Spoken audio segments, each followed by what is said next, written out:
Good morning, everyone, and welcome to the UFC 239 preview show with myself, Adam Martin, and my buddy Cole Shelton. We'll be breaking down probably the year's best card. Can't wait to talk about this card with you, Cole. It's a really good card. Guys, check me out on Twitter at MMAOB. I'm at MMAOddsbreaker.com. This podcast is also available on our YouTube channel. Please like, share, subscribe. Cole, plug your Twitter and where they can find you on social media, and then we'll plug ourselves at the end of the show as well. You can find me on Twitter at ColeShelton91. All right, cool. All right, good stuff, Cole. All right, so yes, we'll talk about UFC 239. Just while I set up the card itself, Cole, just brief, overall thoughts on this card. Well, this is a really good card. This is one of probably the best card they have. 238 was really good. 240, obviously, next card's not looking too good, but this one, imagine they still had Francis Ngannou JDS on the main card. Like, that would have been unreal. And their main card is already stacked with losing that fight. And the prelims are really good too. Even losing like Sean O'Malley kind of sucked, but it is still like some really intriguing fights on the prelims and the early prelims. Like there's still good to see Penny, like the Edmond Shabazz fighting on the early prelims, and he's a good prospect. Just a really overall solid card. Yeah, I almost feel like that JDS Francis fight would have been almost overkill. Like this card is really stacked as it is, and not that would have been a bad thing by any means, but if anything, that would have made this card just ridiculously stacked, and it already is. I think this is one of the best cards of the year. All right, I'm ready to go. Let's talk about it. So we're going to start from the bottom and work our way up. I'm not 100% sure the bout order with that new fight that added, but I'll assume that's on the televised prelims. Okay, so I'll just go with what Sherdog has here, Cole. Okay. First fight of the night, women's bantamweight bout between Panicky, Anza and Julia Avila. Julia Avila opened at minus 135 with the comeback on Panicky Anza at minus 105. Currently, we have Julia Avila at minus 220, Panicky Anza at plus 180. Cole, who do you like in this one? I really like Julia Avila. It's good to see Panicky Anza get back in the UFC. It kind of sucks. She lost the tough to Macy Chiasson. But Julia Avila, she is really good. Her only loss is to injury. She has a win over Nico Montano, who's the former flyweight champ. And the way I see this going is she has submission wins, and that is where Kianzad has lost. She got submitted by Macy Chiasson. She got submitted by Invicta as well. So I think if Kianzad her key to victory is to keep this fight on the feet. The striking is pretty similar, but I think Avila has the big advantage on the ground, and I think she'll get a submission win and get her first win in the UFC in her debut. I do agree with your pick. I just kind of disagree with a little bit of your breakdown because I watched the last fight this Avila had, and maybe her other fights are different, but her striking looked light years ahead of Kianza. It was really good. She knocked the girl with the front kick to the jaw and then finished her with strikes. She's really strong.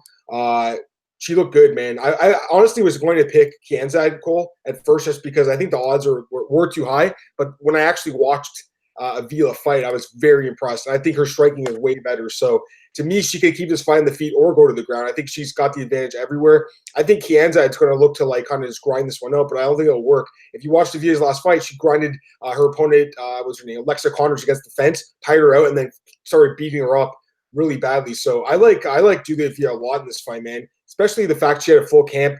Kianza took the fight on extremely short notice. I like Avila quite a bit. I'm just looking at the props here. I mean, really, she could win by stoppage or by decision, so I'm not 100% sure, but I just like her in general, man. So I think she's going to win this fight. I got Julia Avila, and I think she's going to put on a really good show, and she could emerge as a contender in this division. Like you said, Cole, she has some good wins, man. Nico Montano, that's a great win. She also beat Marion Renault, Cole, so in her debut. So she's got two great wins on her resume. So I think she could be a pretty good fighter in this division, but it remains to be seen how her UFC debut will go because you never know with octagon jitters and stuff like that. And I'm with you in that I'm glad Kianza got another chance at UFC. I feel like they cut her a little bit too soon after that one fight against Chiasson. I mean, you lose to a great fighter and then get cut, kind of unfair, but she's back, and we'll see how she does in this one. Next up, we have a welterweight bout, I believe, right? Yeah. Bout Ismail Nardiev against Chance for Encounter. Ismail Nardiev opened at minus 305. Chance for Encounter opened at plus 225. Currently, we have Ismail, the Austrian Wonder Boy, at minus 500 and Chance for Encounter at plus 400. I'm pretty sure I know who you're going to pick in this one, Cole. Yeah, I think Nardiev's going to get the win, but there's no point in betting him. Why is he such a big favorite? He's the second biggest favorite on this card.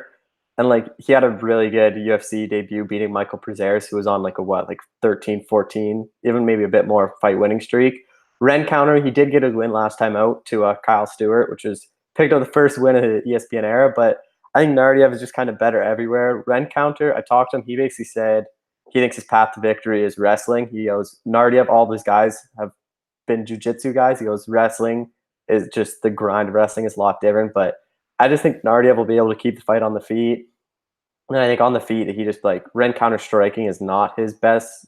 And it showed in like the Bilal Muhammad fight. And I think Nardiev on the feet just picks him apart. Wouldn't be surprised if he TKOs him, but really this will just be another step, like another win for Nardiev and his like move up the welterweight division. Yeah, I like Nardiev a lot here. I mean, the line is too high. Like, I agree with you on that. Minus 305 that open at seem more fair. Minus 500 is a little high. You're paying a premium on him, but he's probably going to win this fight in dominant fashion. 22 years old, so he's really young. 18-2 record. Like you said, Cole, looked great against Prazeres. We can't forget, though, he was a big underdog in that fight, like a massive underdog. No one thought he was going to win that fight. Came in there, got the win, but now he's a huge favorite. It's kind of weird, right? Like, it just kind of shows the recency bias. So he's looked good, don't get me wrong. And the guy definitely is, like you said, Cole, talented. He's got good striking, good ground game. But I'm not 100% ready to lay 500 on him, minus 500 on him. Even against a guy like Rencounter, who I really don't think is going to stick around the UFC that long. Like, no offense to him. He looked great in his last fight against Kyle Stewart, but he's got a couple of losses in his career, and just, I don't know, there's just nothing about his game. I guess his submissions look pretty good. He does have some knockouts earlier in his career, but his ground game's okay. I guess I got to give him that. His ground game looked good in the last fight, but I don't know, Cole. I feel like he's like a replacement level fighter in that division. No offense to him. Like, he's going to stick around the UFC for a couple fights. Guy made it to the UFC, good for him. But I feel like 32 years old, he should be on the decline. Whereas Nardiev, 22, that's a big age advantage, 10-year age advantage. I believe Nardiev's the bigger guy. Well, I guess Rencounter is actually taller, but I just feel like Nardiev's really big for that division. We'll see what happens, but I think Nardiev will win this fight as well. And I think he probably does win by stoppage. And the prop on that is Nardiev by inside the distance is plus 115. So you know what, Cole? If anything, I'd rather bet on that than minus 500 because I think he probably does finish this fight most of the time. Although, to be fair, a chance. He's lost 3 times and hasn't been finished yet. This could be the first time he gets finished, though, because I think that in many ways this might be the best fighter he's ever fought. Well, and when I talked to Chance, like the one thing that's really going for him is he works at Alliance, and he said this camp, like Dominic Cruz is a lot smaller, but he said Dominic Cruz has been a big part of his thing, like in the film, like really breaking down, like showing him where Dominic Cruz is one of the better analysts. Like that's something going for him, but I don't think it's going to make that big of a difference in his fight. Yeah, I just think that Nardiev's just a better fighter. I mean, I know what you're saying, Cole. I agree with that. Dominic Cruz definitely knows what he's talking about and stuff. And that's a good camp. He's that, that's always an advantage. I don't know. This guy Nardiev looked good in that last fight. I gotta go with him. Although, like I said, 500 is definitely a big number on him. All right, next up, I'm surprised this is on the prelims, on the Fight Pass prelims, Cole, because this guy Edmond Shabazz, I think this guy could be the future of this 185-pound division. So let's just talk about him. Edmond Shabazz opened at minus 380 with Jack Marshman at plus 260. Currently, we have Edmond at minus 600, Jack Marshman plus 450. Who do you like here, Cole?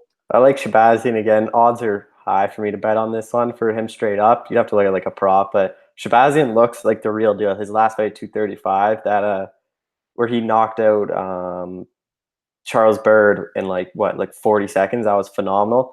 And he's only like 21, 22. Like he looks like a legitimate prospect. Martian, I really like the UFC's matching with him. They're just giving him like that one step at a time. I think win over Marshman gets him a ranked opponent or just a step below. Marshman, his last fight, it was that split decision to John Phillips. It wasn't it was a close fight, could win either way. But I think Shabazz just outstrikes him, gets it done. I wouldn't be surprised he gets another knockout win on his record.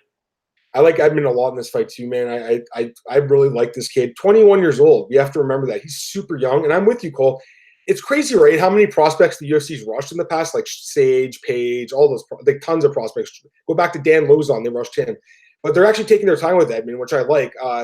In some respects, I mean, to be fair, looking back, the Darren Stewart fight was kind of a tough debut. Darren Stewart's on a roll right now, so that was a tough debut.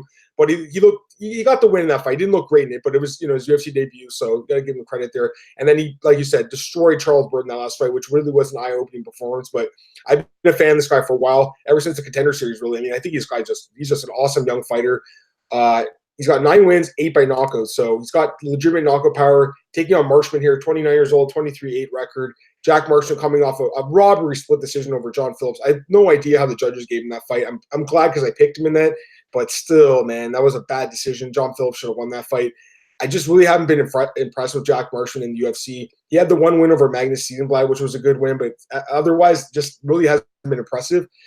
Here's the thing with Jack Marshman. He is tough. He's a tough dude. I think he was in the Navy or the Army or something over there in Wales, and he had to run away to get that last fight. Don't know what's going on there, but here's the thing. He is a tough guy. Don't get me wrong. He's very tough, but he has been knocked out 4 times, Cole. And Edmond's got a lot of knockout power. So, minus 600, I think a lot of people will be parlaying him. But what about Edmond, just inside the distance of minus 130? I think that's a good chance to win. I think that he probably does finish Jack Marshman. So I'd probably be looking at that prop instead of the money line. I think Edmond dominates this fight and wins, though. So either way, I don't think you can go wrong here, man. I think he's going to be a very popular parlay play. And I think he'll probably be steamed up a little bit, Cole. Could be like minus 800 by the time the fight rolls around. Next up, this is a really interesting fight too. I like this one. Bantamweight bout between Yadong Song and Alejandro Perez. Yadong Song open at minus 185, Perez plus 145, and currently Song minus 240, Perez plus 200. Cole, who's your pick? This is a really good fight. This is a big step in competition for Song. He's 21-22, coming off that win over Vince Morales. But Perez has a lot of notable wins. Like he's beat Eddie Wineland, he's beat Andre Sugumtop, has win over Matthew Lopez.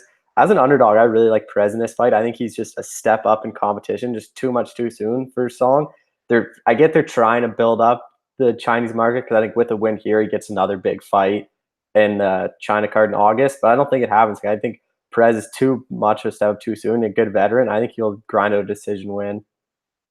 Yeah, this is a tough one to call, honestly. This is one I've been going back and forth on. I could change my pick by the time the fight rolls around. We'll see. Tough one to call, man. Impressed by both guys. So we'll start with Song here. Like you said, Cole, very young, 21 years old, trains at Team Alpha Male, so he's got a good training camp. Uriah Faber has been raving about this guy for a while now, saying how good he is, how talented he is. 13-3-2 record according to Sherdog. I think Tapology does have a different record, but either way, he's got 3 straight wins in the UFC, 6 straight wins overall according to Sherdog. He's looked great in the UFC, man, but the level of competition's been low for the most part. The Felipe Arantes win, that was probably his best opponent yet. Knocked him out, retired him, which was a good win. But Vince Morales and Barat Kandare, they're not really UFC caliber fighters, in my opinion. So you guys have, I guess, one solid win at the time over Arantes, but now he's retired. Then you got Perez, 29 years old, 21-7-1 record. He's got a lot of experience. He's looked phenomenal in the UFC. What is he? 7-2-1 in the UFC. So he's got a great record. Like you said, Cole, beat Alcantara, beat Wineland, Lopez, Sukimta, got some good wins. I've been betting on him for most of his fights, so I definitely think this guy's good. This is a tough one to call because I do think there is more value on Perez, but I got to go with Song just because I've been really impressed with this kid, and I think that his striking might be a little bit better. We'll see, though, man. You could easily be right about this one, Cole. I would definitely not bet on the Dong at minus 240. There's no value there. This is a dogger pass situation. I think, Cole, you're definitely on the right path as far as the value goes. You could get the pick right too, man, for sure. I've been going back and forth on this one, like I said, but I'll go with Song to win it. A really hard fought decision. I think it's going to be a really good fight, but that is not a confident pick by me by any means. I think the line is just way too much in his favor, considering how much experience and wins Perez has in the UFC. Next up, we have this is an interesting fight too, Cole. Women's strawweight bout between Claudia Gadelha and Randa Marcos. Claudia opened at minus 365, Randa at plus 255, and currently Claudia's at minus 225, Randa at plus 185. So unlike the other fights where the line went further towards the favorite, this one's actually tightened up. More action's coming on Randa. Cole, who's your pick in this fight? This is a really interesting fight. Like Randa had a really good submission win over Angela Hill last time out. Claudia Gadelha had lost to Nina Ansa at 231. This is a fight where Marcos needs to get the fight to the ground, try to get a submission. Gadelha needs to keep it on the feet and use her striking because I think Marcos is better on the ground. Gadelha is better striking. I think Gadelha will be able to get the win out because I truly think Gadelha is the better fighter, and I think she'll be able to grind out a decision win and just use her striking to outlast Marcos. Because Marcos, I always get her fights wrong though. Like every time I think she's gonna win, she loses. Every time I think she's gonna lose, she wins. It's so hard because you don't really know which Randa shows up. Sometimes she's just I guess her head's not into it, and she gets picked apart on the feet. But other times against Hill, she just has a dominant performance. So I think Gadelha gets this win and gets back into the win column. Yeah, you know what? I'm with you on Randa. Like, okay, so to be fair to both of us, because I haven't got many of her fights right in the UFC, she's been so inconsistent. She might be the most inconsistent fighter. Look at her resume, Cole. Win, loss, win, loss, win, loss, win, loss, draw, win. So she's finally on an unbeaten streak of 2 fights, but I don't know, man. It's tough to say. I mean, she did look amazing against Angela Hill, but that's Angela Hill. I don't think Angela Hill's that great. She hasn't looked great otherwise. She had a couple of fights in a row, good for her, but I don't know. I don't think Angela Hill's that great. She's like a bottom end fighter in that division right now. So yeah, she looked great in that fight, but I don't know. She did beat Esparza too. That was kind of maybe a bad decision, but that's probably her best win of her career. Just overall, though, extremely inconsistent. Well, just look at her record: win, loss, win, loss, win, loss. So hard to trust her. Now we'll talk about Claudia here. So Claudia Gadelha, when she came to the UFC, everyone thought she'd be the champion. She was the top prospect in this division. She had some really good wins coming up. She fought all over the world. She fought in Canada, Cole. She fought Valerie Letourneau in Canada. That was a big win for her at the time. She also fought a bunch of fights down in Brazil, of course. Came to the UFC. She beat Tina, or actually, she went to Invicta first. And she looked good in Invicta. She beat Hamasaki, which at the time was a good win. She also beat Tabirico, which at the time was a good win. Comes to the UFC, beats Tina Latamaki. And everyone's like, okay, she's going to look good. She's going to win the title. Then she loses to Joanna, and that was an upset at the time. Joanna went on to be a great champion. She beat Aguilar. Okay. Then she lost to Joanna again. And then since then, I don't know. She just kind of declined a bit. She did beat Carolina by submission, which was a good win, and she beat Carla, but a lot of people thought she lost to Carla.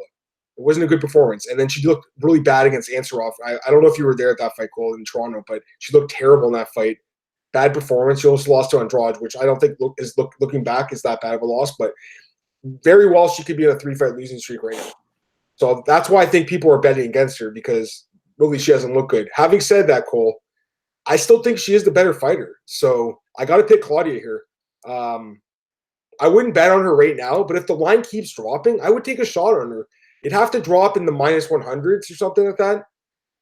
But I think at some point, you guys, like, the line, it's going down. I understand why, but at some point there could be some value on her because, again, she opened up at minus 365. So the odds makers opened her as a massive favorite.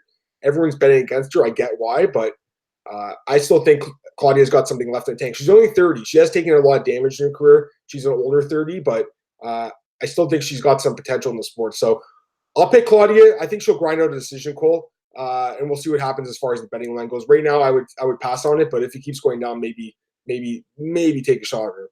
Well, with 231, like, I was there with my brother as a fan. It was kind of funny. I guess we were in like the family section, so we were sitting right beside Gadelha's family. So it was like crazy watch that fight because they're all going insane, and they all thought she clearly won the fight. And me and my brother are like, I don't think so, but. And yeah, I don't know how we ended up in the family section. It was weird because like OAM ended up sitting like right in front of us because his like training partners were there, but it was weird. That's funny. Yeah, that's a good story, Cole. I was in the back with our boy Jordan Breen. I don't know if he's with Sherdog anymore, but at the time he was. So that was kind of cool. Anyways, next up, bantamweight bout between Marlon Vera and Helen Hernandez. I like this fight too. Interesting one. Vera opened at minus 325, Hernandez plus 250. Currently, we have Vera minus 350 and plus Helen Hernandez at plus 260. The line opened a couple hours ago? Yeah. Just this morning. So not much movement yet. You'll see more movement as the week goes on. But yes, Vera opens as a pretty big favorite, which I don't think it's a surprise to anyone, Cole. Who do you like in this one? I really like Vera in this one. I think I would really wanted to see the Vera O'Malley fight because that was a good step in competition for O'Malley, and he hasn't really been tested too much. And Vera, I think he's like a real deal at bantamweight. Like, he has that he's coming off that really good win over Frankie Sands, the knockout. Hernandez, it's good to see him get the call to the UFC after the King of the Cage prospect didn't get called up because they blocked him, which is bad for regional MMA. Like, you shouldn't block your fighter from getting to the UFC. But good to see him. He trains at AKA for as far as I know. That's what I've been told. So I don't know if he's still there or if he did this camp. Maybe he's just there when he has training camp. But short notice fight against Vera, that's a tough guy. I think Vera gets the win. And I think I wouldn't be surprised if Hernandez can grind out a decision, but like a decision, like grind out to the decision, but lose. But I wouldn't be surprised if Vera knocks him out either. Yeah, I like Vera too a lot. You know what, Cole? As far as like bantamweight goes, he's kind of a forgotten guy in this division because there's so many good fighters. But to me, he's one of the most improved fighters in this division. Just really good, man. When he came to the UFC in 2014, I didn't think much about this guy. He didn't really have that much experience. He was on Tough Latin America. just really wasn't that impressive, but he's really turned it around his last couple fights. It's finishing everyone. Actually, his last 5 wins are by stoppage. So 6 of his 7 wins in the UFC are by stoppage. For the 135er, Cole, that's pretty damn good. And his 4 losses are by decision. So he either finishes you or he loses the decision. I don't see how Hernandez wins this fight. I think Vera's better everywhere. Hernandez, yeah, he's young. He's 25, but Vera's only 26. Vera is more experienced in the UFC. Hernandez is on a 3-fight win streak. He has fought in Bellator. He has fought Tachi Palace. He has fought for LFA. So he has decent amount of experience. He looks like a pretty good prospect.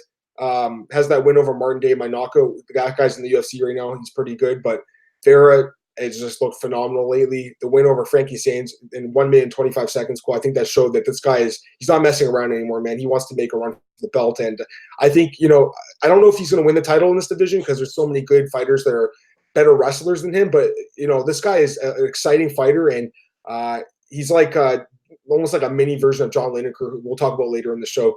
I like Vera here. I think he wins the fight by stoppage. I'm going to look at the prop there quickly. I don't know if we have it yet. Do we? Yeah, Vera inside the distance, minus 140. I'd rather just maybe parlay him at that point. I don't know if there's a ton of value in that. But, yeah, I like Vera a lot. I'd rather just do the minus 350 on Vera. I think he wins. He could win a decision, I guess. That's plus 310, by the way. So if you think Hernandez is going to be able to tough it out, maybe that's worth a shot. I don't know. I think he probably does get finished here. But, yes, I like Vera a lot.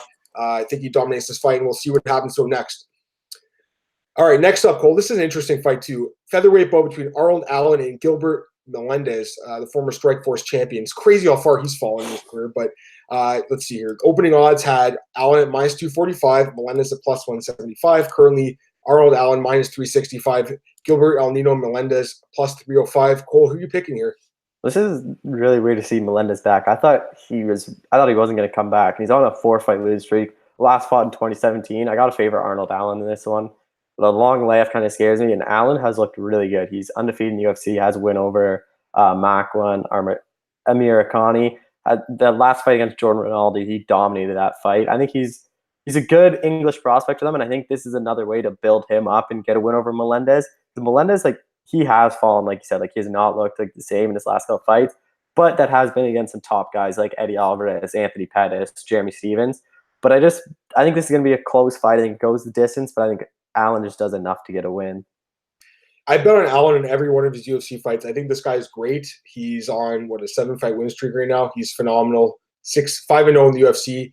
The problem with Arnold Allen is, okay, so first off, he's only 25. He's very young. I like that about him. He trains at a good camp. Here's the problem with him, Cole. He fights once a year, so he barely fights. That's a huge problem.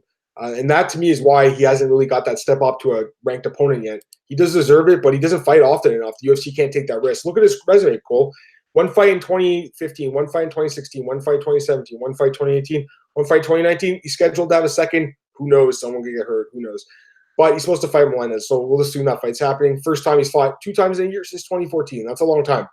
I still believe in this kid. I think he's phenomenal. Don't get me wrong. I just don't know about this line. It's a little high. Don't get me wrong. Melendez has looked bad. He's looked terrible. The Stevens fight was an absolute beatdown. He got his leg kicked out. He got knocked down a bunch of times in that fight. But, I mean, how about the Alvarez fight? That was kind of a close fight. Even the Pettis fight looked good early on. They got choked out in the second round. He has close fights. He's a tough guy to finish. I don't think he's ever been finished by strikes. Never been knocked out. Been submitted once. He's extremely tough, but he's 37. He's an older guy.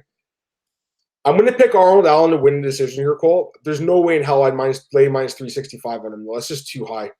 There might be some value here on Gilbert Melendez. I wouldn't be shocked at all if he pulled off a decision in this fight. This is actually a step up for Arnold Allen, in my opinion. But with the way Melendez has looked lately, it's very tough for me to go and say he's going to win this fight. I'll take Arnold Allen to win the decision, but to me, the value's on Melendez here at plus 305. So it's a dogger pass situation. And also, there's this prop on Melendez by decision, which I think could cash plus 515. If you want to take a shot on a prop on a dog, maybe that's one to go on. I'll take Allen, but to win the fight, but there's no way I'd lay minus 365 and a guy who fights once a year, no chance. Next up, we have the main card actually, Cole. So we're done the prelims, going to the main card. Welterweight bout between Michael Chiesa minus 275, Diego Sanchez plus 195. Those were the openers. Currently, we have Chiesa minus 335 and Sanchez plus 275. Who are you picking here, Cole, in the opening bout of the UFC 239 pay-per-view? This is a really good fight. Diego Sanchez has looked really good as of late. Has the big one over Mickey Gall where people were kind of counting him out. They thought Mickey Gall was going to be the first guy to submit him. And now the same talk is, will Chiesa be able to submit him? Chiesa said, I talked to him, he basically said, I think I can submit anyone in the world. I've submitted Beneil Dariush, where not many people have submitted him. And I think Diego, he has to keep this fight on the feet. Like, he is really good at submission defense, but I think Chiesa is one of the better, like, jiu-jitsu guys at welterweight. He has looked really impressive at welterweight. That submitted Carlos Condit. This is kind of another big fight for him, not a ranked opponent yet, where I think a win here gets him a ranked opponent. I think Chiesa gets it done. I don't think he submits him. I think he grinds out a decision win. But if Diego wins, like, you got to start talking to him getting back in the rankings, fighting ranked opponents. Like, this is, I think, winner of this fight's a ranked opponent next for sure, though. Yeah, no, I agree with what you're saying for sure. Here's the thing. I actually think might be some value here on Sanchez. I can't pick him because at some point he's going to show his age. He's 37 now, and before he had the 2-fight win streak, which he's looked phenomenal in, by the way. And I actually did pick him against Mickey Gall. He's a big underdog there. It was a good bet. But and the Craig White fight got wrong, but it is what it is. He's 37. He's just like Gilbert Melendez. But here's the difference, though. He's been finished a bunch of times. He's got a lot of damage, a lot of wear and tear. At some point, he's going to get finished again. I don't think he gets stopped in this fight, though. I think, look at his record, Cole. Never been submitted once. I don't think Chiesa is going to be the first guy to submit him. Chiesa is a bigger guy.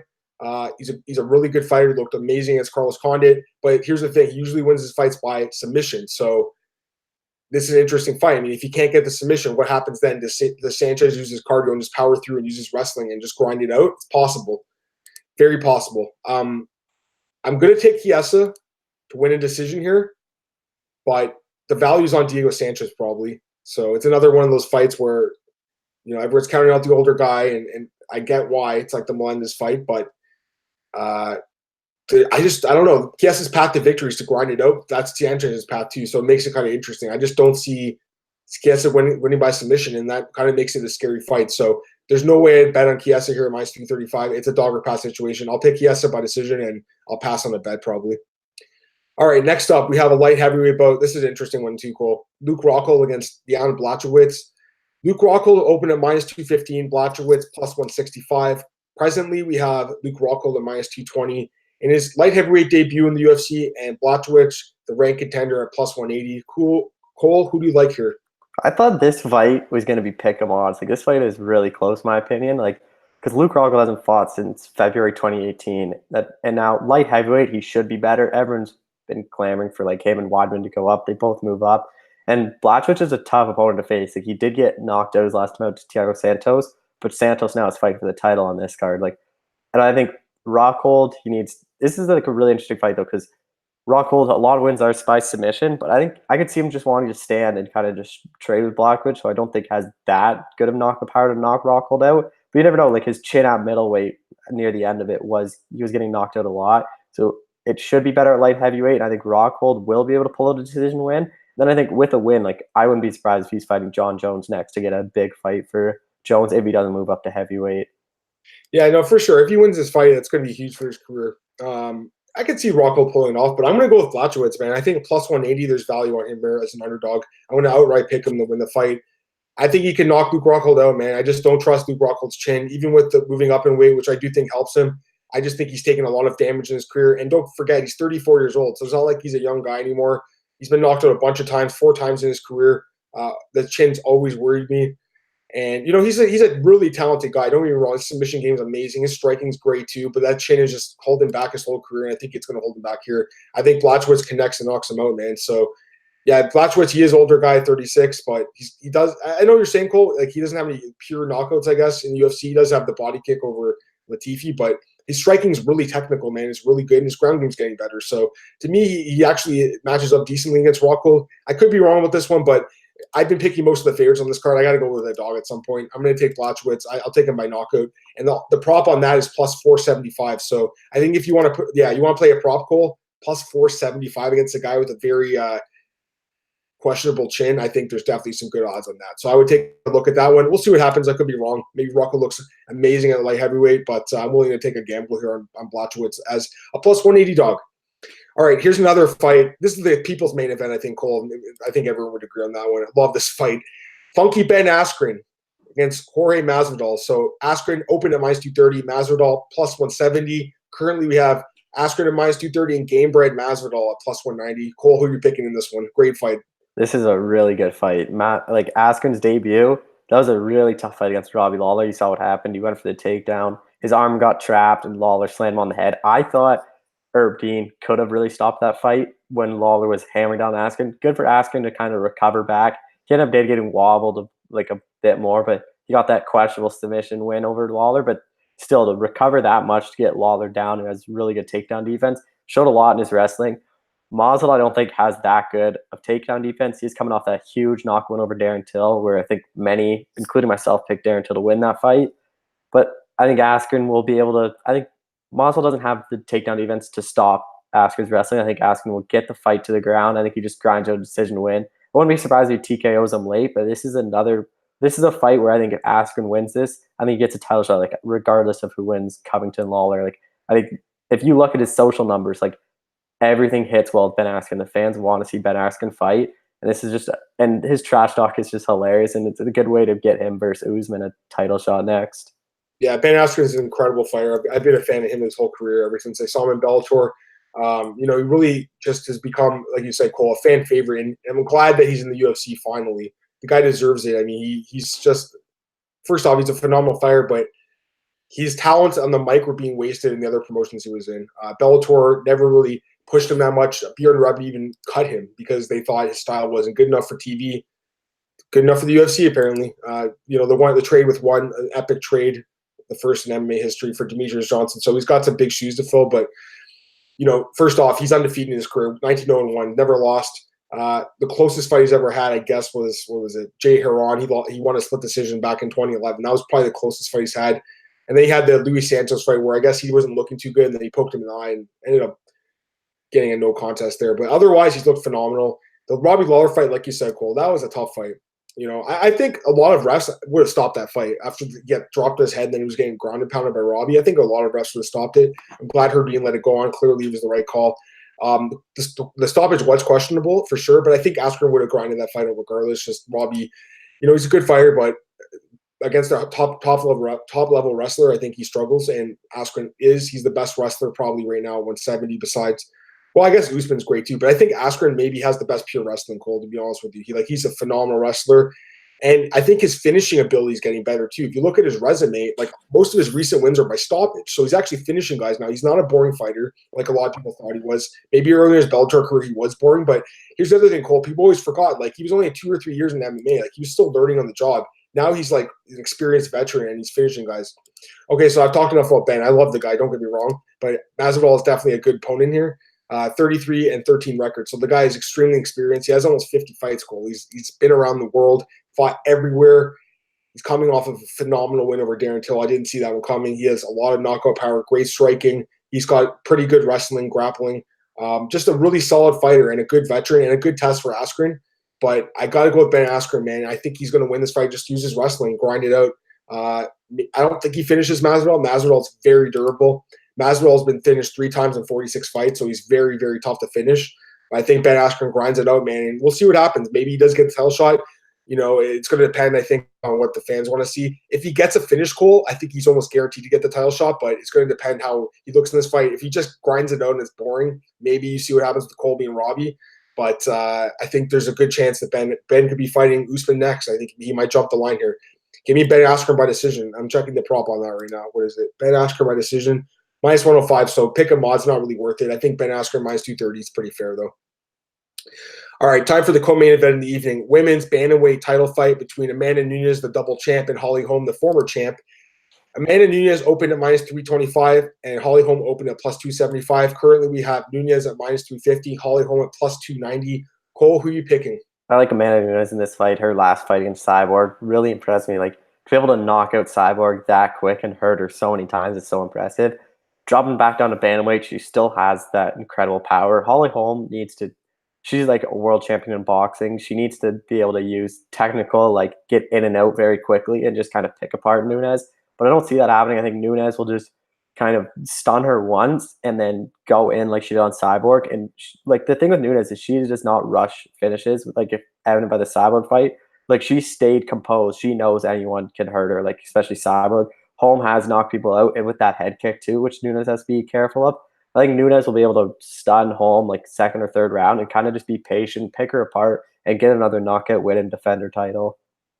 Yeah, great fight, first off. And, Holm is one of the few challenges that Nunes hasn't conquered yet, so I like the matchup.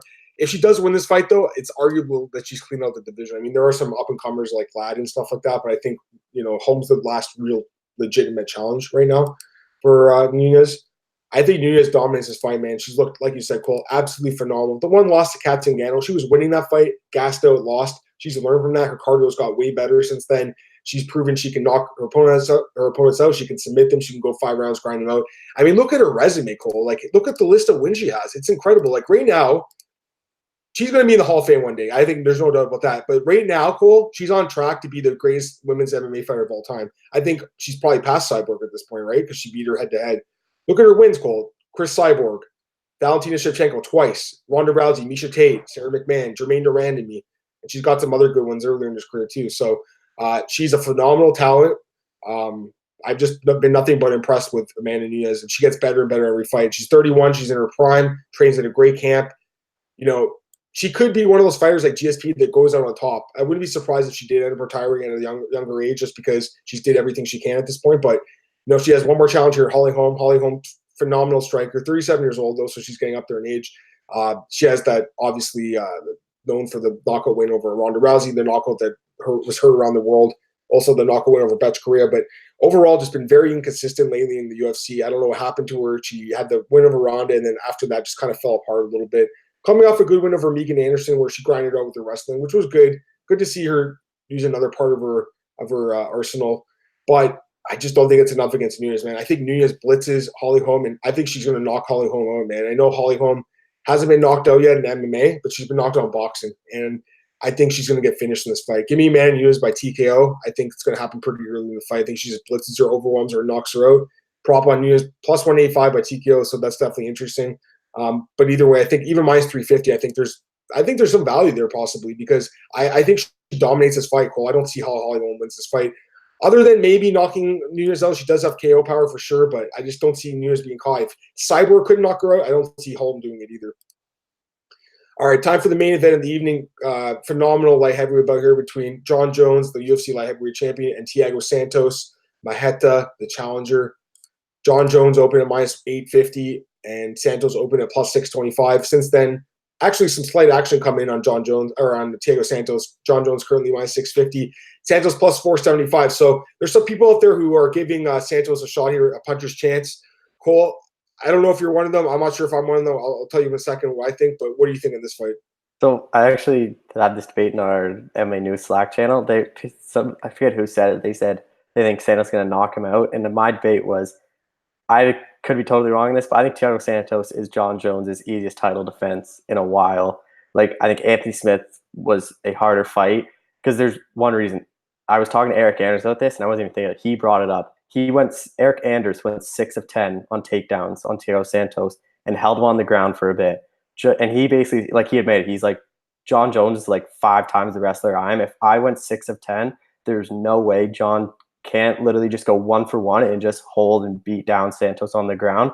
So I literally just see, and obviously Santos has that incredible knockout power, but Jon Jones is not dumb. He's one of the best, like, in-game, like, adapting to the fight. He's not going to trade punches with Santos. He's going to try to get this fight to the ground, where Santos has been, like, his ground game isn't that good, frankly. Like, he's a stand-up guy where I think Jones gets fight down on the ground. I wouldn't be surprised if he submits him or TKOs him or, like, early in this fight. Yeah, I posted my preview on MMAOddsbreaker.com, so go and check that out if you want to see a full written breakdown. But I actually kind of agree with almost everything you said there, Cole. I think Jon Jones dominates this fight as well. I picked Jon Jones in every one of his UFC fights. He's made me money over his career. Even as a big favorite, he always wins. So it's almost like free money, Jon Jones, man. I don't want to jinx myself and say that and gets KO'd here in this fight. I just don't see it happening. Santos does have KO power. He's a great puncher, great kicker. We all know that. But like you said, Cole, Jon Jones he's arguably the smartest fighter ever, maybe besides GSP, to adapting to the fight. He knows how to do things in fights to win. And I don't think he's stupid, like you said, Cole. He's not dumb. He won't stand and trade with Santos. He's going to take him down. I think he finishes Santos on the mat. Submission's possible. I actually think he's going to ground and pound him, Cole. I think he's going to take him down, smash him in the face with elbows, and get a TKO, maybe in like the 2nd or 3rd round. I think he's going to tire Santos out and then take him down and beat him up. Give me Jon Jones all day, man. I'm not going to overthink this one. Jon Jones wins. I think he wins inside the distance. That's minus 225, so maybe take a shot at that. But either way, I think 650, he's going to be a popular parlay pick. People will start betting on Santos, and hopefully he gets a puncher's chance. But anyone who's bet against Jon Jones his whole career has been losing their money. There's no chance I would change my mind about this one. There's no reason to bet against Jon Jones here. Even though Santos has looked great at light heavyweight, you can never bet against Jon Jones. It's the worst bet you can make. Jon Jones wins. He dominates this fight, and I'm just curious to see what's next, Cole. I want to see the fight with Francis Ngannou personally. I think that once Francis is like, I want to fight Jon Jones, I was on board right away, man. So we'll see what happens. Maybe the DC trilogy fight happens. That's possible.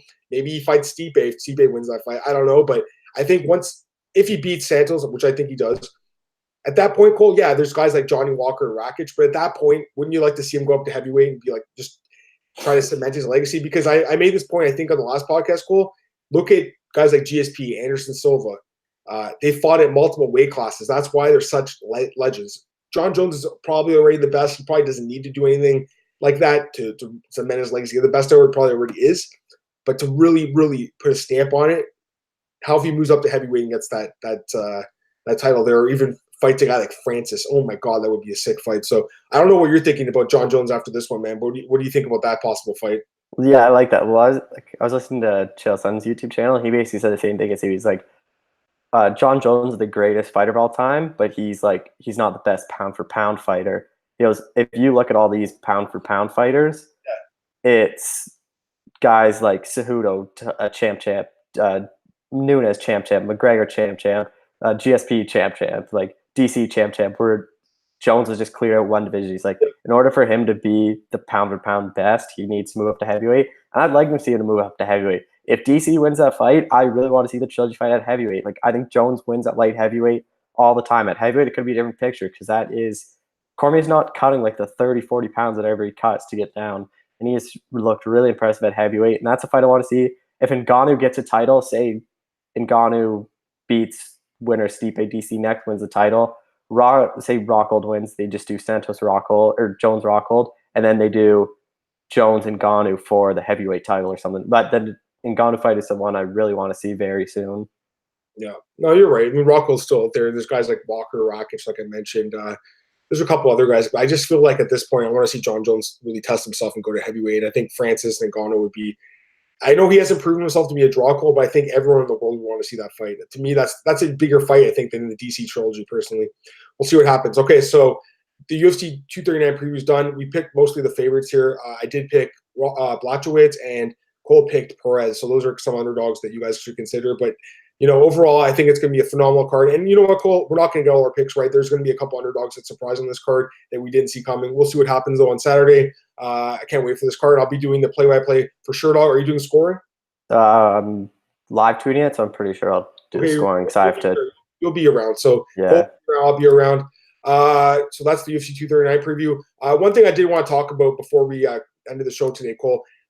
1 a.m. last night, I'm just on Twitter. I was about to head to bed. 1 a.m, and John Morgan says, "Breaking news: UFC's released John Lineker." I just couldn't believe it. I already talked about in the podcast this morning, and I gave my thoughts on it, saying that just the Cole's Notes version of what I said, the Cole's Notes version, Cole. But I said, basically, we don't know what's going on behind the scenes. So there's probably some issues there with with UFC management, the matchmakers, and John Lineker and his management. They were not happy with him pulling out of the last fight to the cut at the last second. He's pulling up a lot of fights, and he was also very aggressive on social media, I guess you could say, calling out the matchmakers and saying he wanted to be released. Having said that, Cole, he's one of the most exciting fighters in the UFC, pound for pound, one of the biggest punchers in the UFC, and a guy who stands and bangs, and a guy who just stands there and takes shots and trades with guys. And I thought that's what Dana White wanted. It just sends a very mixed, confusing message, I think, to the fighters. Like, you cut a guy like Lofton or you don't sign him because he shoots for a takedown. Then you got a guy like Lineker who stands and trades. Like, you could forget the fight with Francisco Rivera. That was one of the craziest fights I've ever seen. It only lasted like 2 minutes, but he just stood there and trading bombs. That's what I thought the fans want to see. That's what I thought Dana White wanted to see. So you have a guy in your roster who's 29 years old, who's an amazing talent. And yes, he's had some issues with injuries and pulling out of fights, but still, an incredible talent. You go and cut him so one can get him so they can fight DJ, or Ryza can get him so he can fight Horiguchi, another guy they shouldn't have cut. Very weird, Cole. I don't know. To me, terrible decision by the UFC here. A very short-sighted one. and one that I think they'll end up regretting at some point. I mean, yes, they've lost bigger names, they lost better fighters in the past, but John Lineker is a phenomenal talent, and I was saddened to see him get caught by the UFC, but he'll go around and make some money around the world. So, Cole, what are your thoughts on the cut, man? Were you surprised as me? Yeah, I was very surprised. Like, this is a guy you put on any fight night main card, and it automatically beefs up the card. You're like, wow, I need to see this fight now. Like, if he's on a four, it's like Cub Swanson. This guy's on a 4-fight losing streak. Like, no one cares. Everyone just, he's like a name that people want to see fight because they're entertaining. That's exactly what the UFC wants, is those entertaining fights. And at bantamweight, like, he was ranked 10th or 11th, and then like he was still a top. I don't know if he was top 10. He was top 10, but for sure top 15 guy in the rankings. And this is like, it caught me by surprise. And this is the thing, like, if I'm Scott Coker, if I'm one championship, Ryzen, like, I'm making the call right now to his manager, being like, what's it take to sign with us right now? Like, this is a guy that is a big name. People will want to see him fight. And say Bellator, that's just another person where they have him signing like washed up sort of like UFC guys. He's not a washed up guy. He is a guy that could automatically become a top contender in their bantamweight division. And imagine like him versus like Juan Archuleta or something, like a fight like that at bantamweight, like where Archuleta has that entertaining style. Just a fight where he can match up against anyone, make an entertaining fight. So like, I'm just shocked that UFC cut him. Yeah, it's strange. But again, we don't know what's going on behind the scenes, man. Like, there could have been other stuff. It's like the Elias Theodoro cut. That was kind of weird too. But now we found out there's some other stuff going on. And I think, with the Elias thing, Cole, I think at this point, a lot of people have been speculating, and it looks like there is some kind of truth in it.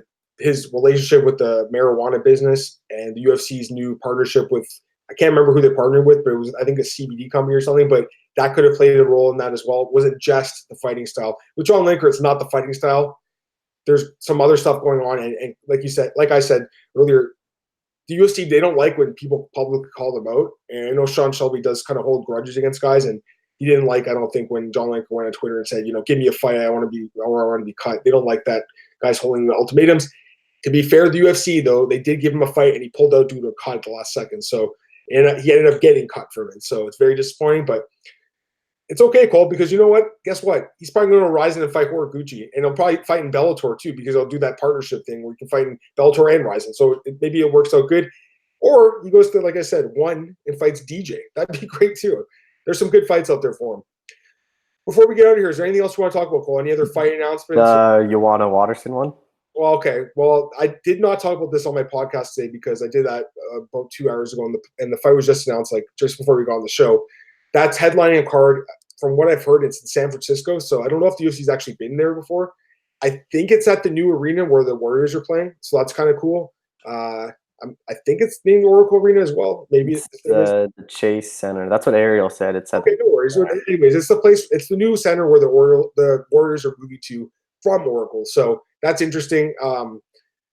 Good fight, I guess. Is it the main event? Is that what they said? Yep. Yeah, I don't know if it's a main event. What do you think? Yeah, it's a really good fight.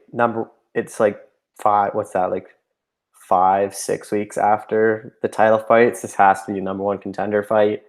And this is a thing where good for Waterson to get a fight with Joanna. She basically said she wants Joanna her title shot. Joanna, would be a big win over Waterson if she wins to really cement herself as to get a title shot. I think UFC would have given her a title shot. I'm surprised they didn't give her a title shot. She's still a big name. She has a win over Andrade. But if you beat Waterson, there's like no question she's getting the next one. So it's good matchmaking, but main event, I'm not too sure if it's a solid main event for fight night. I personally don't think it's a great main event. It's a good fight, don't get me wrong, but I think it would have been better served as a co-main event. I don't think I want to see this fight for 5 rounds, and I think it probably does go to the full 25. Maybe I'm just soured on Joanna a little bit. Like, she hasn't looked great lately. She was looking like an amazing, like I said, talking about Amanda Nunes tracking for Hall of Fame. At one point, Joanna looked like she would be the best female fighter ever, and then she's really fallen off lately. So, it'd be nice to see her get back on track, but she does put up good fights for the most part. Michelle Waterson, though, I don't know, Cole. Like, I don't think she's that exciting of a fighter. Like, I get why she's popular. I saw her in Brazil. Like, she's a really, really good-looking woman, and she's very popular with the fans. They were all taking pictures with her. I get it, and she does win fights. She's on a 3-fight win streak, but I don't know, Cole. Her last 3 wins, they really weren't that inspiring. Like, she beat Carolina, but she grinded her out on the ground. Like, she does have some submission wins earlier in her UFC career, but lately just kind of been playing it safe. And I don't know if that's the kind of fight that I want to see as main event. I think it does probably go the full 5. So don't know who wins. I got to think about it a little bit more. But my initial thoughts are that it's a good fight and would have been better served as a co-main event rather than the main event. But I could be wrong, and maybe it's fight of the year. Who knows? Any other fights? How about the Luque and Perry fight? You're like me. Like, you probably thought that Luque was going to get a top 15 guy, right? Yeah, it's like an entertaining fight. Sure, probably co-main to the Shevchenko-Carmouche fight. But why does Mike Perry keep on getting these big fights? Like, Luque deserves a top 15 guy. Like, what more can Luque do to get a ranked opponent? Like, I get welterweight stacked. Like, Jeff Neal, I thought should have got a top 15 guy, and he's having to fight Nico Price. Yeah. But Luque is a guy that he's on an incredible win streak. He puts on incredible fights. This is a guy that needs to fight in the rankings. Mike Perry, he's been beat by like Max Griffin, and then after Max Griffin, like he fights Cowboy, and then he fights Cowboy Oliveira. Like, it's a lot of big name guys that he's fighting, and he doesn't really like deserve it in my opinion. But just a fight where I think Luque knocks him out. But that's my early thoughts. He's popular among the fans. UFC obviously likes it. You know what? To be fair to Mike Perry, he comes in, brings it to every fight, but I just don't see him as being a top 15 guy. And I think Luque, with a 5-fight win streak, all by finish, he deserved a guy in the top 15, especially after he took that fight with Krantz on such short notice. And especially after that Barberina fight, which was arguably fight of the year until the last couple of events. So to me, he should have been fighting Damian Maia. That was the fight I thought made sense, Cole. I mean, obviously Maia probably wants to take some time off after fighting Rocco Martin, but even Jeff Neal would have made more sense, if anything, because now you got – and people are going to say, oh, you're going to kill him off the prospect. Well, you kind of are already, because Jeff Neal's fighting Nico Price, and both those guys are exciting younger fighters in that division. That's a great fight too. I mean, don't get me wrong. I mean, it's a great fight, but I think Luque and Neal, at least, they were like, you know, bottom 15 guys at least. Mike Perry's not ranked, I don't believe. So, yeah, he's got good management, man. He's getting all these big fights, but I don't know if he deserves it. Any other fights, Cole, that you want to talk about quickly? No, I think that's all. All right, cool. Is there any other news you want to bring up? How about Cain Velasquez going to wrestling? Any thoughts on that? You think that's it for MMA? Think that's it? I think it might be like good for him. He's always talked about going pro wrestling, probably makes him more money, not as hard on the body and stuff. And he'll be a big name. I wouldn't be surprised if he does this, like, what is it? Like the Mexican, where is he doing it? And like, yeah, it's called Triple Mania. It's in Mexico. It's actually the same place where he lost to Fabricio, same arena. Yeah, I wouldn't be surprised. Like, I wouldn't be surprised if WWE like ends up bringing him on. Like, if he does this and likes it, because he's like a big name. Like, they've been signing a lot of those UFC guys to cross over, and he's always talked like throughout his career, like, I want to do wrestling. Like, wrestling's a passion of mine. It's just good to see him finally do it and make some more money where he doesn't have to get punched in the face. Yeah, maybe we'll see the Brock Lesnar rematch in WWE. We'll see. All right, guys, that's it for today. Thanks, Cole, for joining me. Breaking down UFC 239. Go back and replay it if you missed, if you jumped in halfway through, guys. We did a full breakdown of the card. Okay, so follow me on Twitter at @MMAdamMartin. This podcast is available at MMAOddsbreaker.com, our YouTube channel, youtube.com/MMAOddsbreaker. And please like, share, and subscribe. I appreciate the guys. Share the word.